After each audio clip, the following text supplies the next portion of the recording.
Thank you for tuning in tonight for this special coverage of the historic District 3 recall election of Kshama Sawant. This is the first time a city council recall made it onto the ballot. District 3 includes Capitol Hill, Central District, First Hill, Madison Park, Madrona, and Mount Baker neighborhoods. The voting is over and the ballots are being counted. The election caps a long campaign by recall supporters to remove Sawant from office, which took the issue all the way to the state Supreme Court. Tonight, we have a top-notch panel of political insiders here to give us insight on the race, including Dave Horn, Joy Weezer, and Fernando Medina Corey. But first, I was covering the election night events for the Seattle Gay News and recorded some clips of Sawant addressing her supporters at Chop Suey in Seattle. She told the crowd that if past trends hold, a dramatic swing after election night, she may have defeated the recall. However, she did give a fiery oratory of the recall campaign and Seattle's political establishment, while also giving us one last full-throated defense of herself against the charges that have led to the recall effort. We are going to roll that clip and come back to introduce our beautiful panel.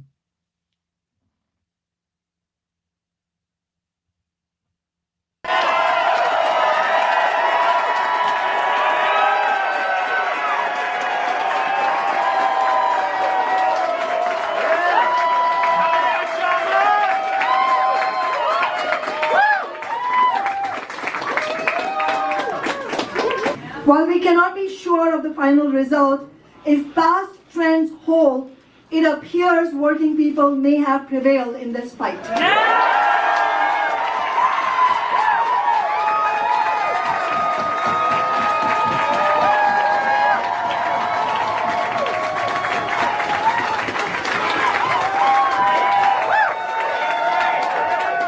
What we do know for certain is that working people and young people have roundly rejected this racist, right-wing, big business-backed attack. We know that from our tens of thousands of conversations in the last weeks in this district and the voter data we have systematically collected through that, we have the highest support ever based on those discussions. The massive support for working people and young people, from young people and working people for our campaign is also reflected in our record number of volunteers, over 1,500.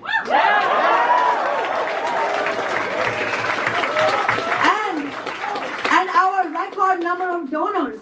We broke multiple records, our own records, in fact, from the past campaigns.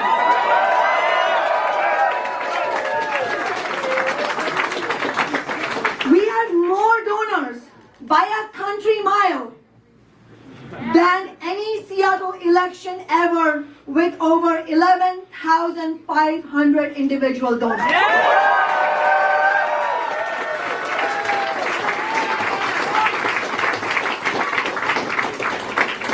We had more in-district donors than any campaign in Seattle history.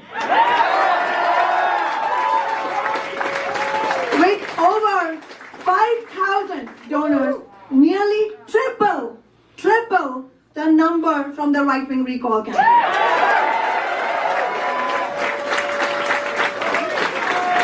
We raised more money. We have rejected the attempted racist characterization of peaceful protest movements as quote-unquote lawlessness and chaos. We never backed down from the need to further tax Amazon and big business rather than working people to fund affordable housing. Our Amazon tax, which working people won at the height of the Black Lives Matter protests in the summer of 2020, is a shining example of what can be won through movements if we have strategy, a democratically organized movement, an accountable leadership, and if we are willing to fight.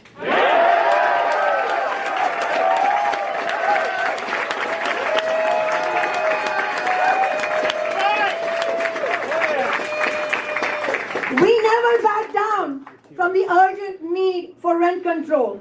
We have not backed down on renters' rights. In the midst of fighting this recall attack, we have won some of the most groundbreaking renters' rights in this year alone, from renters winning the right to an attorney, the ban on school year evictions, 6 months notice for all rent increases, and this is a biggie, forcing landlords to pay you, renters, 3 times your monthly rent if they force you to move because of rent increases.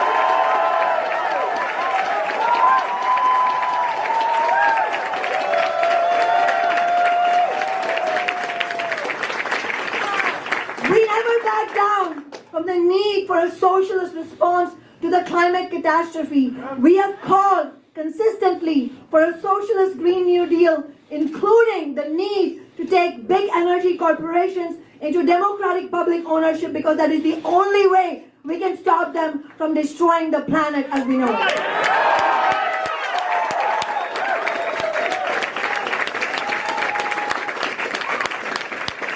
We have, in every way, run a groundbreaking socialist election campaign. We fought until the final hour. Volunteers were still arriving as this party started because they were helping get out the final votes of this struggle.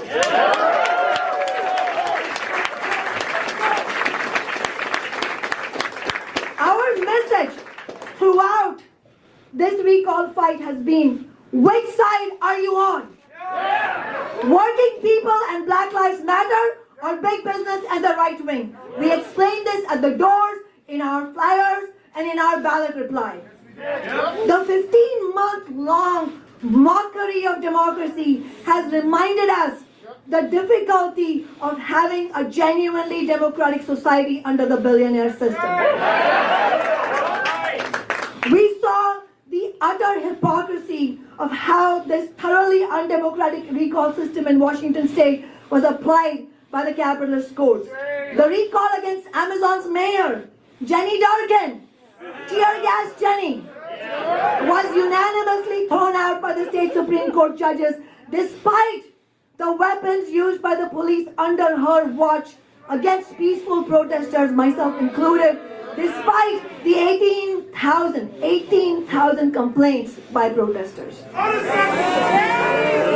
Also in utter hypocrisy, the court rejected the recall effort against COVID-denying sheriff of Thurston County, though he bluntly refused to follow the mask mandate.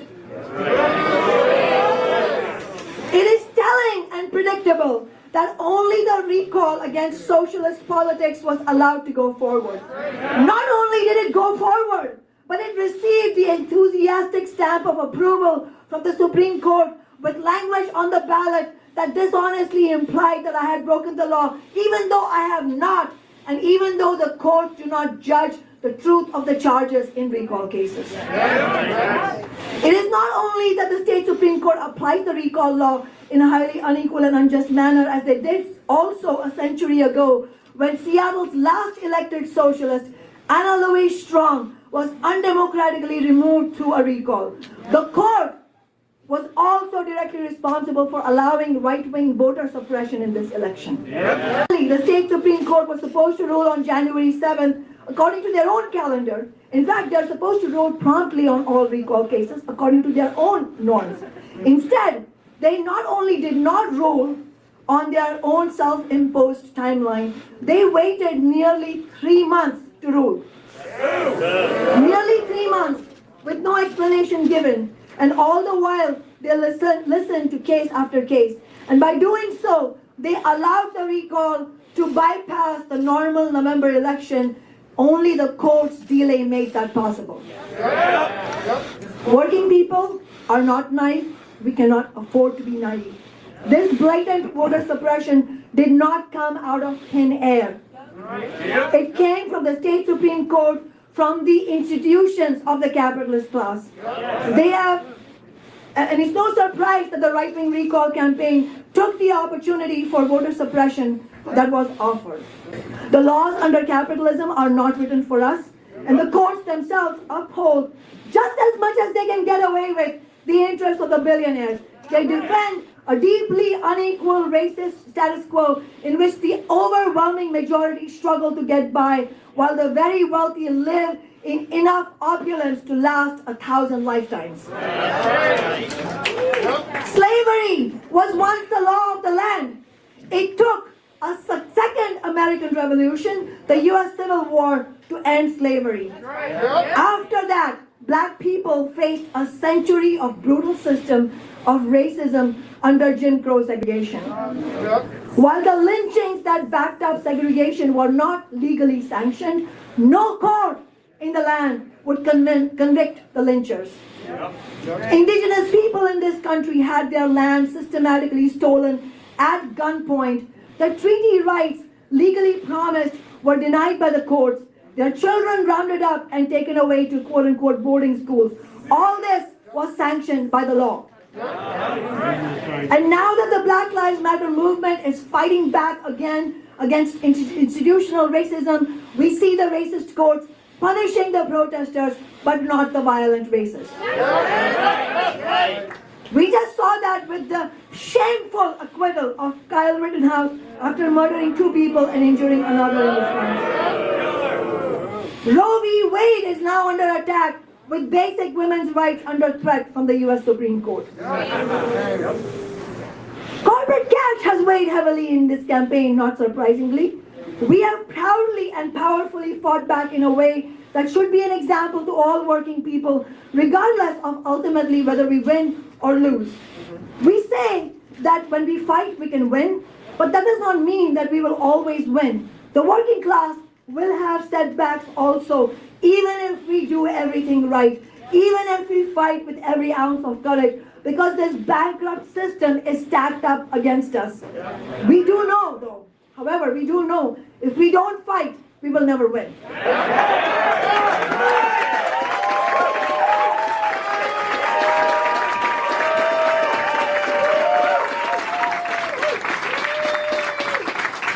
There are different kinds of setbacks and defeats.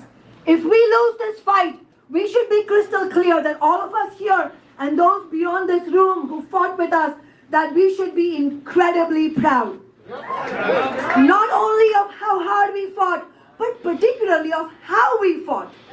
Of how we used this campaign to raise the sights of working people. That we never once went on the defensive, but rather we went on the offensive to win more gains for the working class and for renters this year.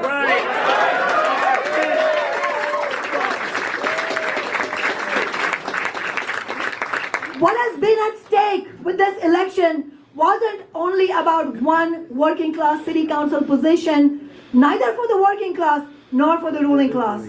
This has always been about the powerful example we have set of successful class struggle.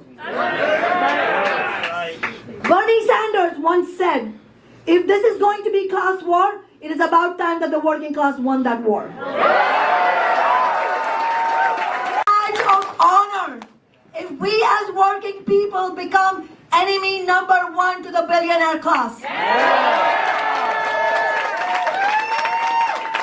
It means we are getting it right and we are getting it done. And there are crucial lessons to learn. In November, as I said, the victories for big business and by large margins were in no small part because of the kind of progressive campaigns that were run. And we have to be honest about this. I endorse Nikita Oliver as a movement leader and party. Trump is a con man and a reactionary, but the support he still has in the working class is a direct result of the anger at the Democrats for hardly even pretending to fight for working people.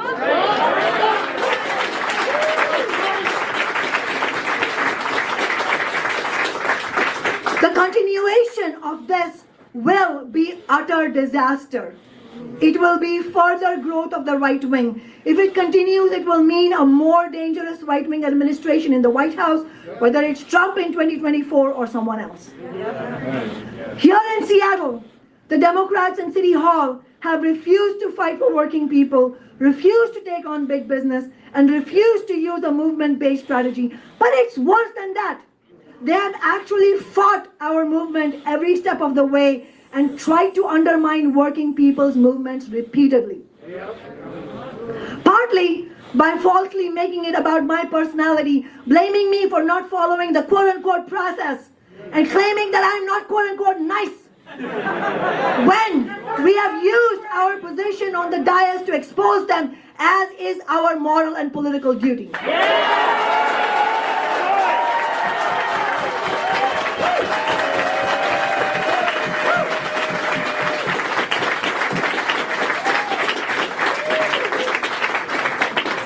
Not one of the sitting 8 Democratic Party City Council members spoke out against this right-wing recall. That's right. Not one.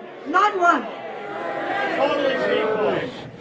Given what is at stake for the working class in this recall fight, it tells you all you need to know about these Democratic politicians. Even when the stakes are high, even the progressive wing of the Democratic Party betrays working people again and again. Many people ask, and have asked throughout the history of capitalist democracy, why is it that when progressive people get elected, even well-meaning ones, they don't do anything much, or worse, they utterly sell out? There is no big mystery. Fundamentally, it's because this system puts enormous and relentless pressure on elected representatives to operate within the status quo. And it is only by basing yourself on movements.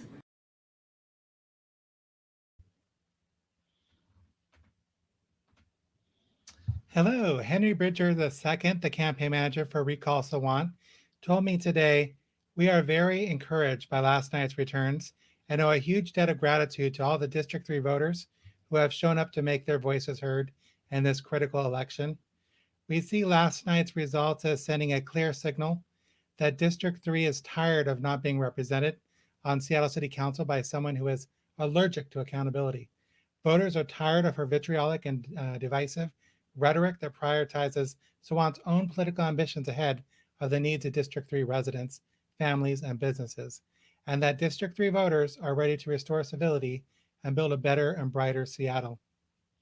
Our panel tonight includes some of the best political minds in Seattle. Dave Horn, let me bring him on here, is recently retired consumer protection attorney who served as Chief Deputy Attorney General under Bob Ferguson, a capacity in which he helped found the AG's Civil Rights Division, and as Assistant Regional Director of the Federal Trade Commission's Seattle office.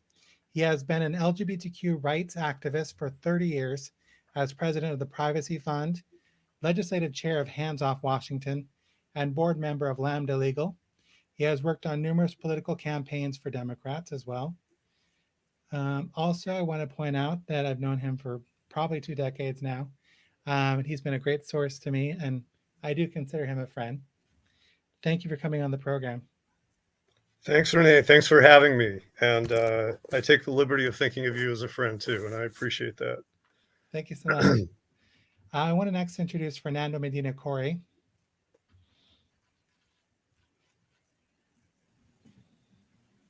Fernando is a philosophy and politics graduate from Whitman College who became a software engineer and author. He currently lives in the greater Seattle area and spends some free time digging into public donor data and researching candidates for local office. Thank you for joining us, Medina, or Fernando. Thanks for having me. I appreciate it, Renee. And next, I want to introduce Joy Weiser. Let's see. Welcome to the program.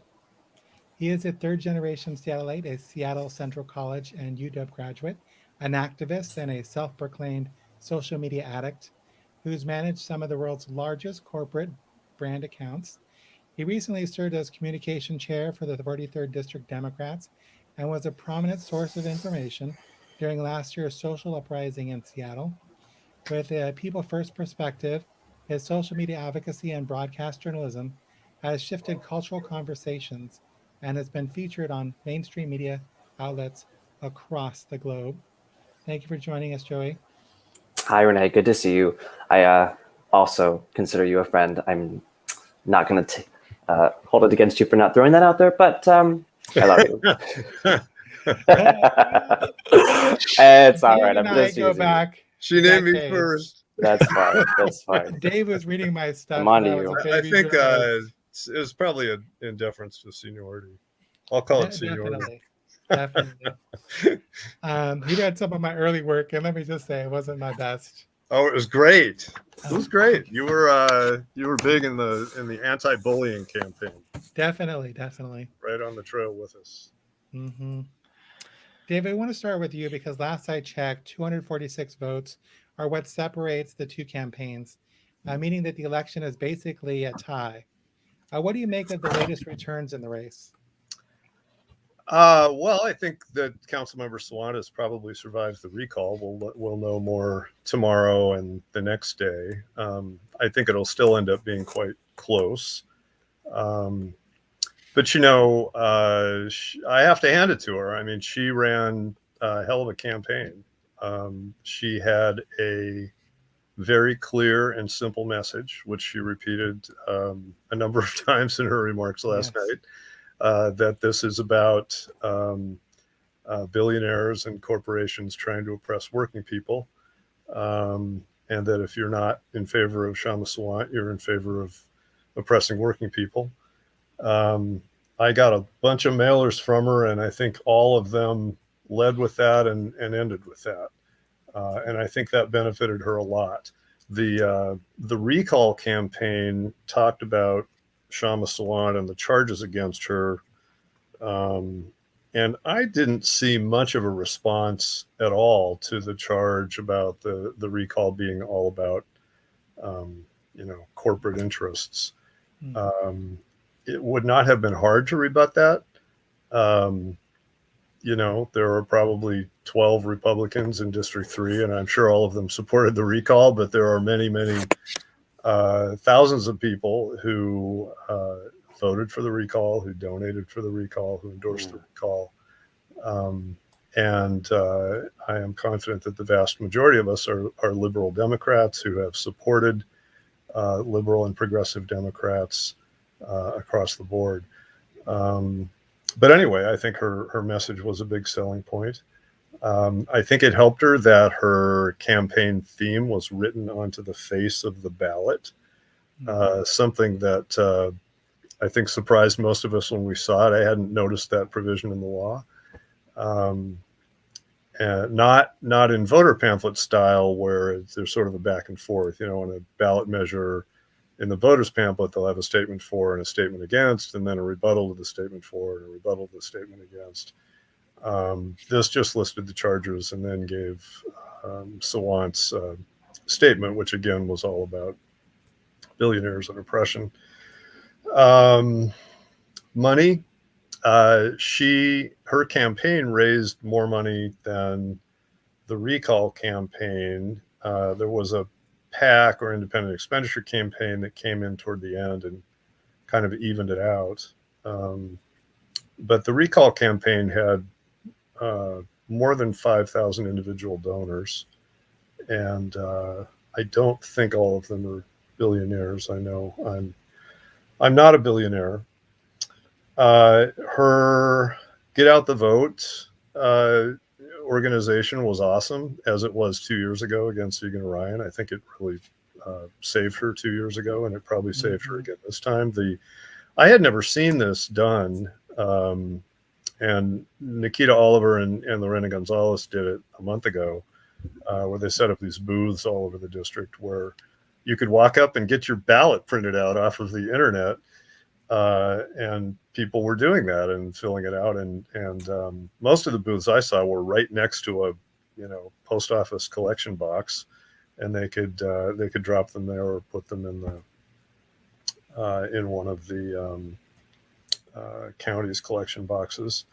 Lots of doorbelling. I think our house was doorbelled at least 4 times. Even though both my husband and I had signed the recall petition. And then I think the last week we saw on posters and on multiple mailers the face and the name of Bernie Sanders. And I think that was the closer for her. I think having Bernie's endorsement where he sort of endorsed her basic message. You know, you're either for me or you're for the billionaires. And that's a message that Bernie Sanders popularized across the country. I think that really helped her a lot. So, I have to hand it to her. I think she did a good job in the campaign. She's very good at getting elected and Definitely. winning elections. I do We'll imagine- see. I mean, I don't know what's going to happen for sure tomorrow, but it seems very likely to me that she'll end up winning by at least a few hundred votes. It may come down to where there's some ballot chasing in the coming weeks, but I doubt if it'll be quite that close.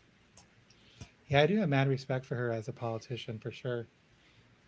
Joey, do you believe that the charges against Sawant, 3 in particular that the state Supreme Court approved, do you think that it has more to do with her positions, such as her support for Black Lives Matter movement, housing affordability, etc.? I don't think that anyone on the recall side reasonably believes that she broke the law and that was enough to recall her. Because to be clear, thousands of us were in City Hall. Thousands of us were at protests. Thousands of us. So an indictment against Kshama is really an indictment against the movement. And there were millions of people from across the country who were in support of the protests because of what we all saw happen to George Floyd. So let's put it in context, right? You're going to say that, oh, well, she broke the law and she's, to me, it just had tropes of the scary brown woman, mad, mouth open, doesn't smile, angry. And I think they're grasping at straws here. I don't believe that there's any real viability to the alleged charges. And to be clear, the state Supreme Court didn't say that it's true. They just said that there is enough circumstantial evidence to initiate the recall, but they didn't lay a claim as to whether or not she is guilty of said charges. And I think it was very disingenuous for the campaign, for the pro-recall folks to basically say that the Supreme Court said she's guilty. Mm-hmm. That's not how they voted. That's not how they determined her participation in these 3 charges. So, there are certain things like, oh, she maybe misused a printer for political campaigns or something.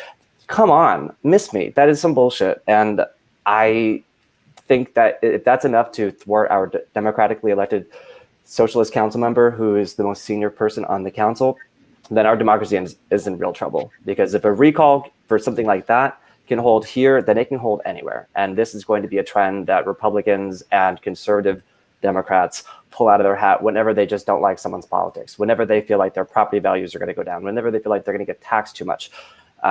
So the list goes on and on. Absolutely. And the 2 of us, saw her plenty of times out there in the different protests for racial justice. And she is very eloquent and speaks to that movement very well. Dave, I want to go back to you. Sawant accused the state Supreme Court in her little clip of waiting nearly 3 months to rule with no explanation given, as she says, which she claimed allowed the recall to bypass the normal November election. Now, as an attorney, what is your take on that? Well, first of all, I feel like I'm in good company with the entire Supreme Court. We have the most progressive state Supreme Court in the country, and certainly the most progressive state Supreme Court we've ever had by far. They do things more or less constantly that are praised by progressives rightly, and I agree with the decisions that they make.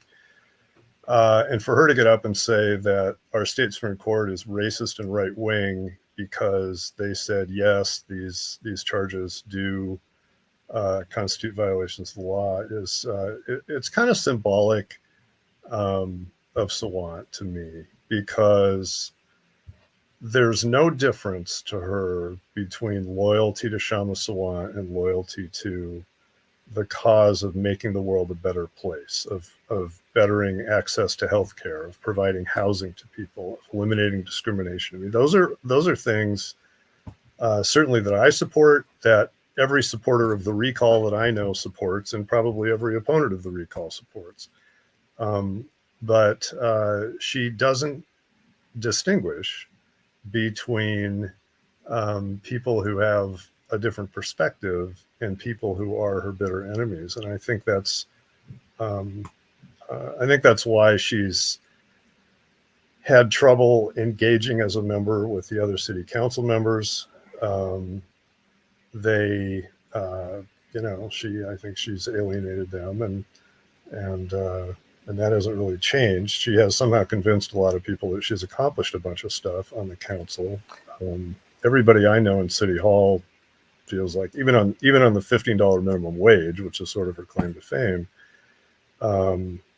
that she wasn't playing ball, and she wasn't part of the process that produced that ordinance. So I think, and what the Supreme Court did, I guess, you sort of asked me in my capacity as a lawyer, not my capacity as a political pontificator. I think there were 5 or 6 charges originally. The Superior Court, county court threw out a couple of them and said, no, those aren't really violations of the law. Charges have to be either violations of the law or violations of the official's oath of office. Got to the state Supreme Court, they threw out one of the charges, which is one of the things I most object to about her, which is that she allows the Socialist Alternative Party Board of Directors, which sits in New York City, to do her hiring and her firing and to decide how she'll vote and and what she'll say. And they said that's not really, that's not a violation of the law, so that's fine. As far as them intentionally sitting on it, I don't think so. I mean, I knew the consultant who was working on the campaign until sometime in February or March, and then there was sort of a change of guard. He was beside himself with anxiety about what the hell is the state Supreme Court taking so long for. He wanted a decision. He wanted the damn thing on the ballot as soon as possible. My understanding, I never talked to the committee. I don't even know who the campaign committee is. My understanding is that was the position of the campaign committee too. But then there was a change of guard, and the campaign sort of switched from this mode of gather signatures to stepping back. I mean, for a month or two, they stepped back and spent their time building a database after the petitions had been mailed out and people were trying to gather signatures. And the guy I knew who was working on the campaign was quite frustrated by all that. So I don't know. It's possible that they made a decision in the fall to wait until December. And yes, the Sawant campaign provided. This is one of the wild things about this very wild campaign, is that the Sawant campaign went through a period where they were out gathering signatures on the petition to recall their own person. They did turn in some petitions. I was told that about half the signatures on those petitions were not valid. Either they were bad addresses, or the people didn't live in District 3, or the signatures didn't match or something. But voter suppression is a serious problem in this country, and I guess I didn't see what happened here as voter suppression. I think the number of people who end up voting in District 3 will be very close to the number that voted 4 years ago, or 2 years ago rather, in 2019 in this race. And I think it'll be very close to the number who voted in the mayoral race a month ago, which is extraordinary. Did I answer your question somewhere in there? Yes, you did. Thank you very much. Now, Joy, did you want to respond to that? Well, I mean, there was just so much to unpack, right? Because I think this is a forum. Let's try to keep our responses limited to less than 5 minutes, just out of respect for the other folks here. Dave, you talked about something, there being 12 Republicans in District 3. I don't know if you were just saying that in jest, but in 2020, there were actually 4,500 ballots cast for Trump in District 3, Kshama's district. And the outpouring of Republican donors to the recall campaign overwhelmingly suggests that a majority of those voters are on the pro-recall side. And while you yourself may not be a Trump supporter, your politics and the pro-recall politics currently align with those that are. And that's enough for me to know, as an openly gay man, that you, as a gay man, are on the wrong side.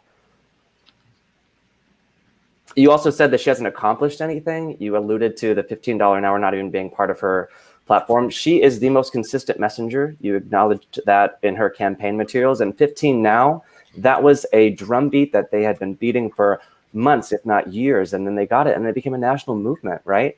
She also got Indigenous Peoples Day. We were one of the first cities in the country to get Indigenous Peoples Day, which is a landmark resolution for our Native American community members, and we are on stolen land. We are on native land, right? Let's acknowledge that. She got robust renters protection rights. You yourself may not be a renter. I don't know. I've never met you before, but I am a renter, and just about everyone in my community is a renter. And renters in Seattle now outnumber the amount of homeowners, and I think that should be acknowledged. And so when you gloss over her accomplishments and you gloss over the real struggle of renters in this district, I think you're doing not only yourself a disservice, but you're doing the recall campaign a disservice, because it's just entirely inaccurate. I don't think there were 4,500 votes for Trump in District 3. I think in the city of Seattle there might have been. I think you're respectfully, you're exhibiting the spirit of Sawant that I object to so strongly. I respect public officials who work for the people who live in their districts.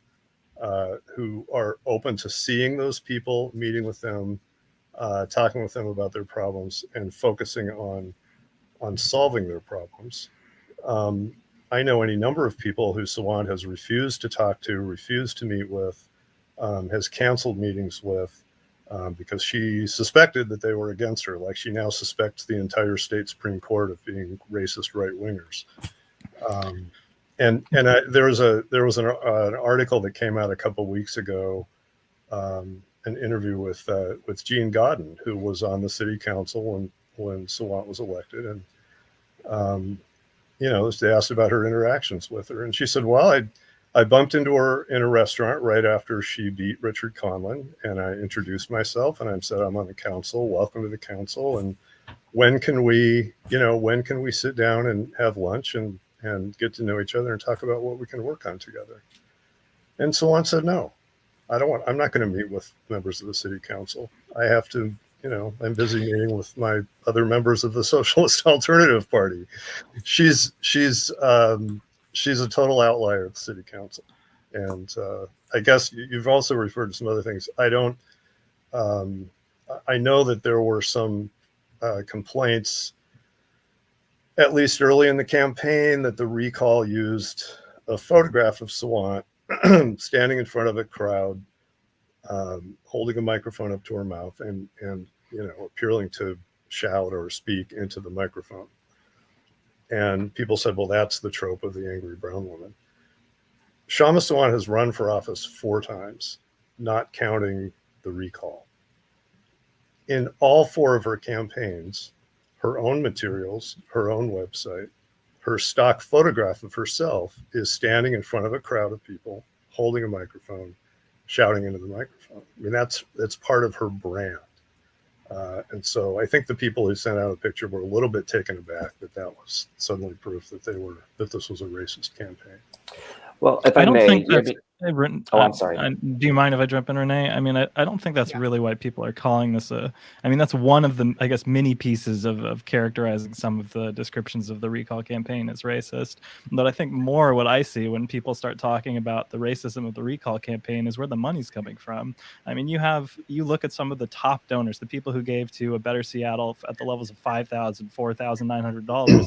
These are people who've given thousands of dollars to people like Kathy McMorris Rogers, who's one of the top Republican congresswomen, who's one of the most conservative people in Congress, who's supported policies that have affected hundreds of thousands, if not millions, of people who have mixed immigration statuses or who have family members who look brown and have to deal with the racism that the Republicans have inspired.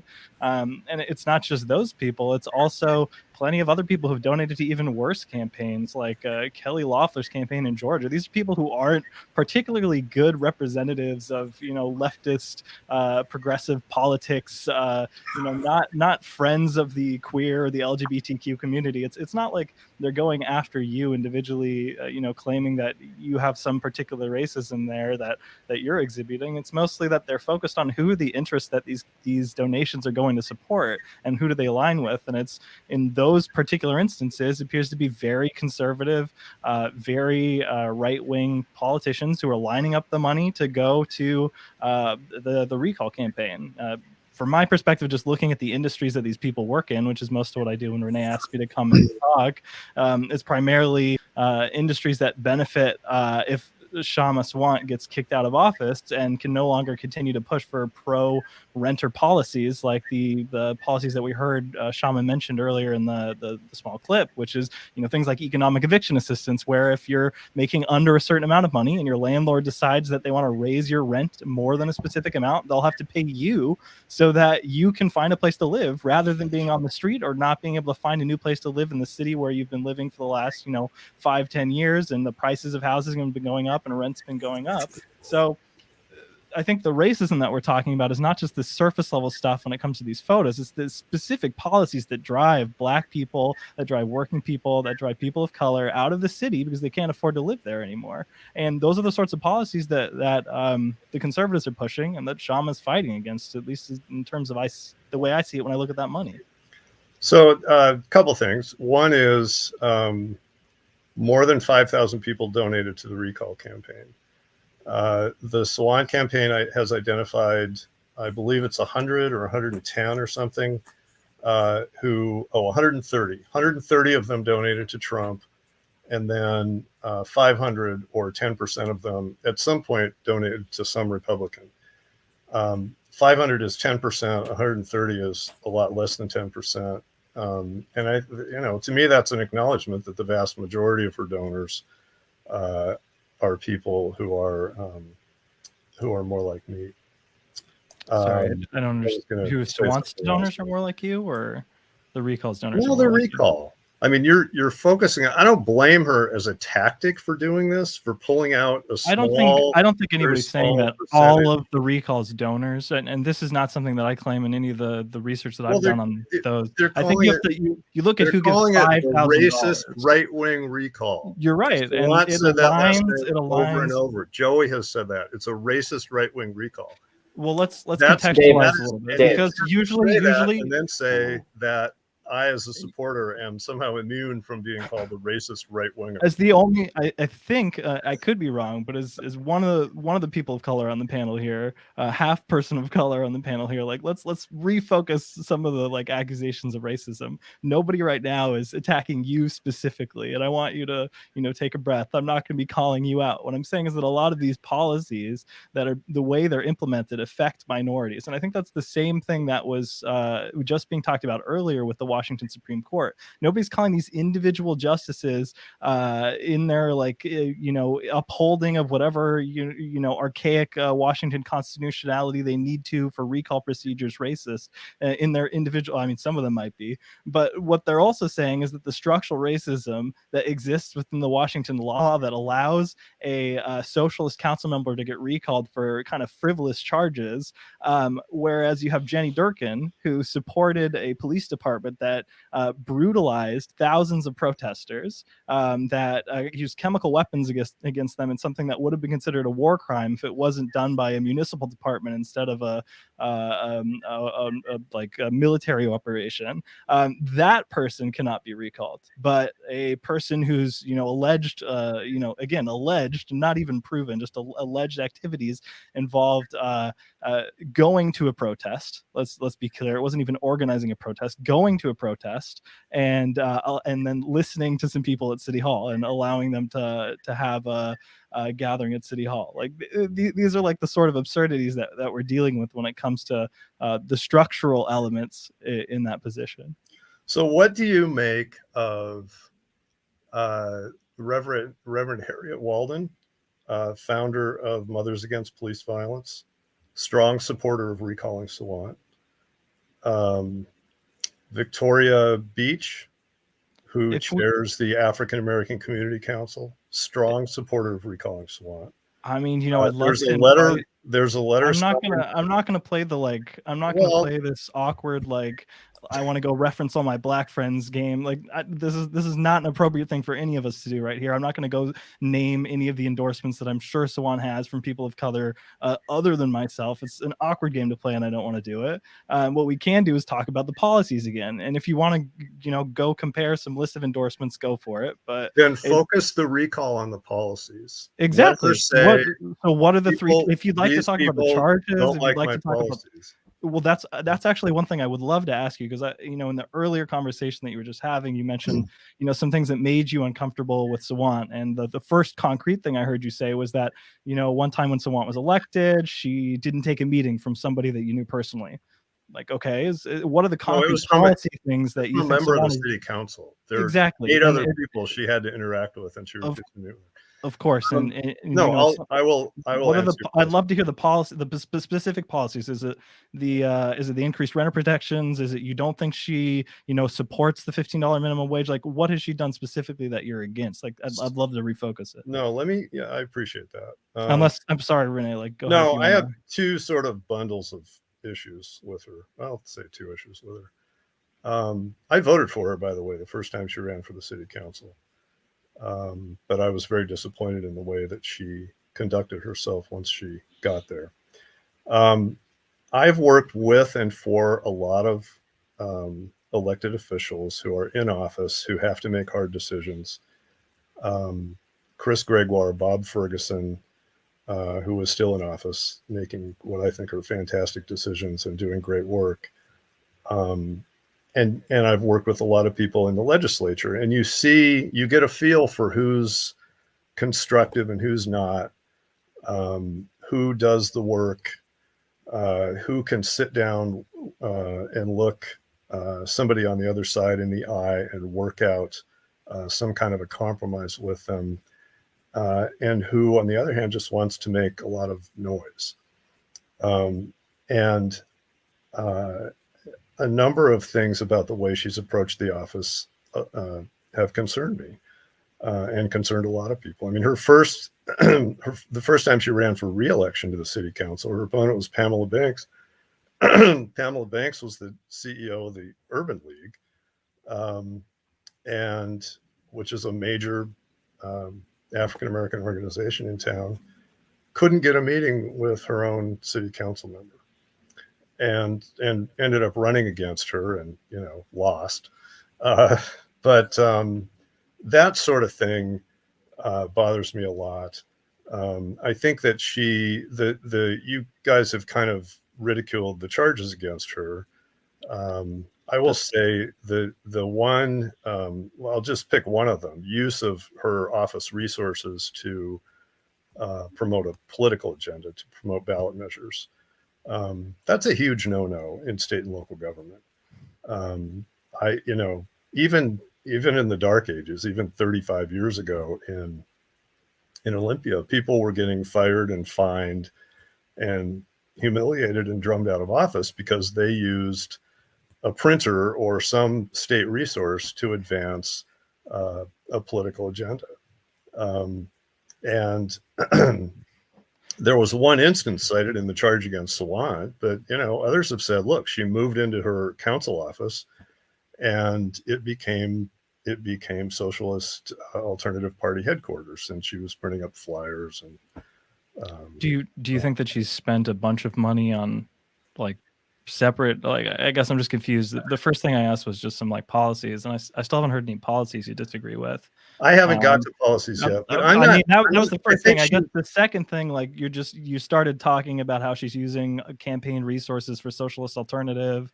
I mean, it sounds like there was one very specific charge and there was a fine. She paid the fine. She, like it sounds like all the council members have made mistakes like this in the past, or at least some of them have made mistakes like this in the past. But this is the thing we're latching on to. When Jenny Durkin deleted, several weeks, if not months of hidden text messages communicating what was happening during episodes of police brutality, violence, and chemical warfare. So, like, I'm not here to defend that. I feel the same way you do about. Oh, I'm glad we're on the same page there. What I'm pointing out is I think maybe not your hypocrisy, but the hypocrisy that I see within some of these like Trump donors, again, not you, trying to avoid conflating you with them, but some of the people who are, making this argument, ignoring some of these things and just deciding that because this vulnerable socialist council person pushing for the policies that help working people had one of these fines levied against them, that we're going to try and make this into an issue.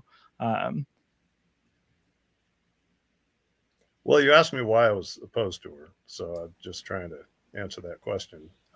It's He asked for primarily a policy, and you couldn't it's give him one. So well, he asked for a policy, but he also asked why I right. was opposed to her. And the main reason I'm opposed to her is not her policies. As I said, I voted for her the first time. Okay, well, then I say think that. that's what we want to hear. I also have. That's the first admission that we want to hear, because So that was correct. None of the people that I know care about how you feel about somebody. It's what they do in office. I personally do not care if somebody is going to be rude or maybe I don't know, they're going to come to work with like their shirt ruffled or something, or we're going to go like the Jeremy Corbyn route of politics. Like I don't care. Like I want them to have policies to help working people. I wasn't saying I agree with all of her policies.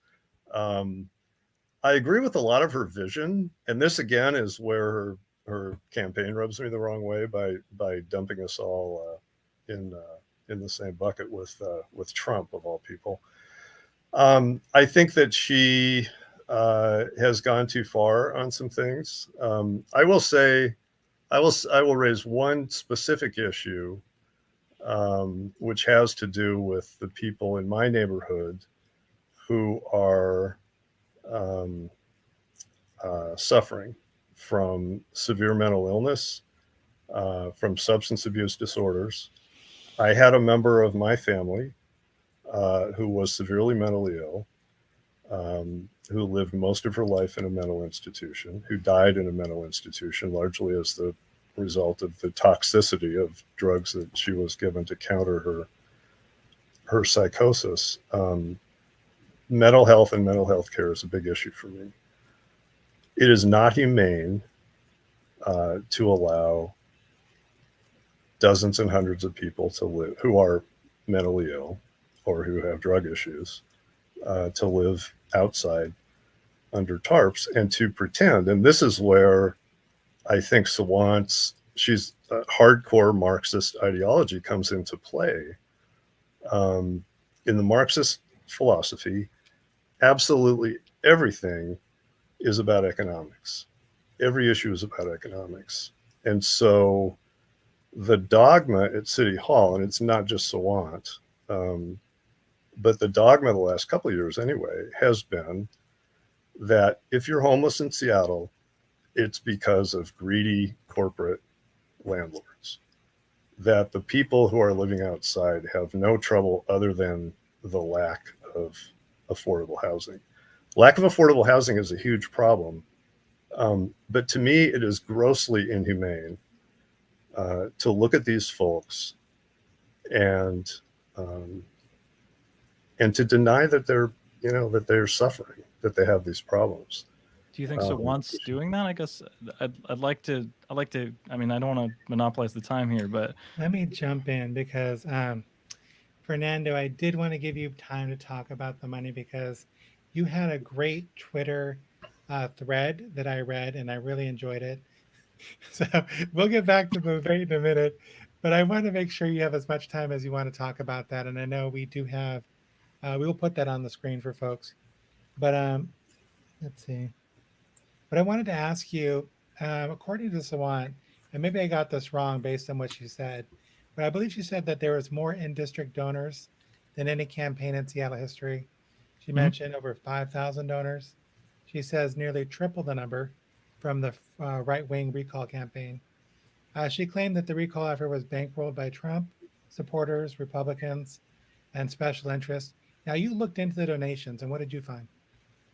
So just to get like those first few things out of the way, I think it was the last time I looked at the numbers, they're probably not updated for the last 24 hours, 48 hours. It was about 2.7 more donors, according to the Seattle Ethics and Elections Commission, that collects all that data in District 3. It was specifically what I was looking at. I have it pulled up right now. There were, in terms of number of contributors, 1,684 in District 3 for the recall. And then if we looked at the Kshama Solidarity campaign, there were 4,391.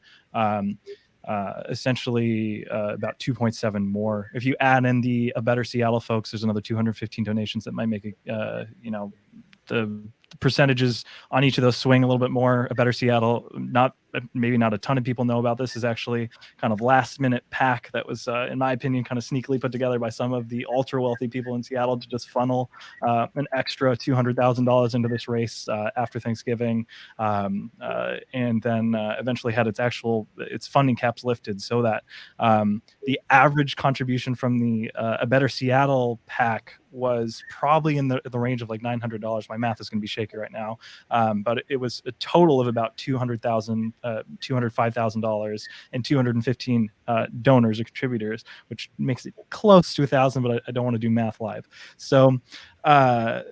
There are definitely, I think what Dave was saying, there's definitely donors in D3 in Seattle who don't like Sawant. There's a decent number of them in D3. There's also a very substantial number of them in districts like District 7, where there's a lot of high value homes there. I just kind of see some of that correlation between not highly researched there, but some minor correlation there between where those are. So those are just kind of high level numbers. The next questions people usually start asking are around, okay, so after we've talked about where the donations are coming from, how many donations there are, is either going into individual funders, or it's looking maybe at some of the other percentages of stuff in there. And I'm happy to answer either question, Renee, in terms of what you'd like to know more about. Does anyone on the panel have questions about the money?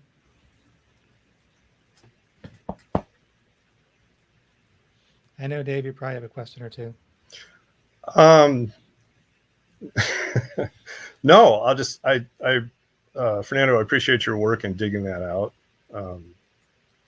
I think it's relevant that a bunch of conservative people supported the recall. I just think that they're a tiny minority of the people who did. So, but I think you always there's too much money in politics. It has way too much influence, and I appreciate people like you who dig into that and find out where the money is coming from. I also want to be clear too. It's not just the the right wingers that I'm calling out when I'm talking about these massive donations. There are some exceptionally wealthy ultra conservative people donating in this race, and from what I can see, they're doing it on the side of the recall. But the things that are kind of standard in Seattle politics, I did some other research into the at-large race for position 9. I did some research into the mayor's race, the city attorney's race. You'll see the same people donating, and it's not just the ultra conservatives who have money to throw around in a race and want the most conservative person, which of course they're going to do. It's also these entrenched special interest mega landlords who own maybe 40,000 units of housing throughout the country and a substantial number of housing units in the city. Why are they donating so heavily in this race? Well, in my opinion, is because they're worried that people like Sawant are going to go in and implement more policies that will cut into their bottom line. And I think that that's a clear indicator of why people, might be concerned about supporting the recall, or in cases of these other elections, supporting other people who are funded by these ultra wealthy people, because they're buying the policies that they want, which are no rent control, no any forms of, since we can't legally have rent control in Washington state because of, how messed up our state laws are, any rent control-esque or rent control light policies either. And it's, similar things with Fight for 15. You'll see some industries like kind of restaurateurs or restaurant associations on those lines who probably don't want to pay their employees very much either, who, were fine before the $15 minimum wage came around, and don't really want a continuation of that either. They be hesitant to pay potentially some of their workers more than that. So those are, if you look at that, it's almost always real estate, and those real estate interests are the things that that are embedded the most and that give heavily. And it's them, and it's the conservatives who just have money to throw around. Which has been true in city politics for a long time. It's races used to be, who the developers supported and who they didn't support. Oh, I mean, absolutely. It was hard to beat the developers. So. Yeah, I mean, I like democracy, so in my opinion, I want to see less of this, throwing money around and more turnout and more people getting the policies that they think work for them. And so when I see, ultra wealthy people putting their finger on the scale, donating $200,000 in the last, week of an election cycle in between Thanksgiving and Christmas, I'm kind of like, I'm really hoping that some people see through the attempt to kind of to hide that fact. So I wanted to wrap things up here because we are running out of time. I wanted to mention that Sawant is a former software engineer. She won election to the city council in 2013 in a major political upset. She defeated council member Richard Conlon, who was a 4-term incumbent. Sawant has been shaking things up in City Hall ever since, and she has voted no on every city budget in the past 8 years, for example. And her efforts have made her both a champion or a foe, largely based on your point of view. If the recall campaign is successful, she would continue to serve until the results of this election are certified on December 17th. The remaining city council members would appoint a replacement until a special election could be held, which I believe would be in November of 2022. Sawant could theoretically run for re-election or run for election to her own seat, or maybe run for another office. That's not out of the question. I want to thank everyone on our panel for participating. I want to give everyone an opportunity to say your last thoughts, and then unfortunately we have to call this live stream over.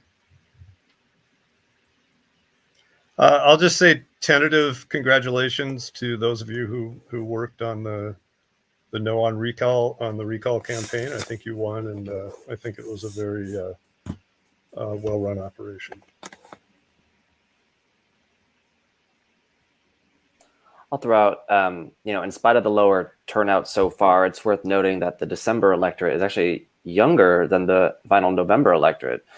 18 to 24-year-olds are the only age group that are outperforming the November turnout, and those couple extra 100 votes could really be the difference in the end, thanks to young folks. And then, of course, there's the ever popular ballot curing. So if you are somebody who is interested in volunteering with the campaign, I would imagine if tomorrow's numbers don't look great for the pro-Sawant camp, then we're going to need folks to go and help cure some signature challenges. So thank you, Renee, for having me. It's been a pleasure. It's been a pleasure. Fernando? Thanks for having me, Renee. It was great to meet both of you. Joey and Dave, great to meet both of you too. I'm happy to continue this conversation. If you'd like to have heated discussions later on, I'm happy to. Good to meet you too. Thanks. And it was so fun to have all of you on because I have respect for all three of you. Again, thank you everyone for tuning in. It's been a great live stream.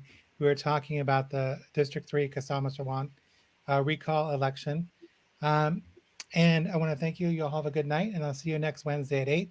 Next Wednesday, we're going to have Amari Salisbury on the show talking about gun violence.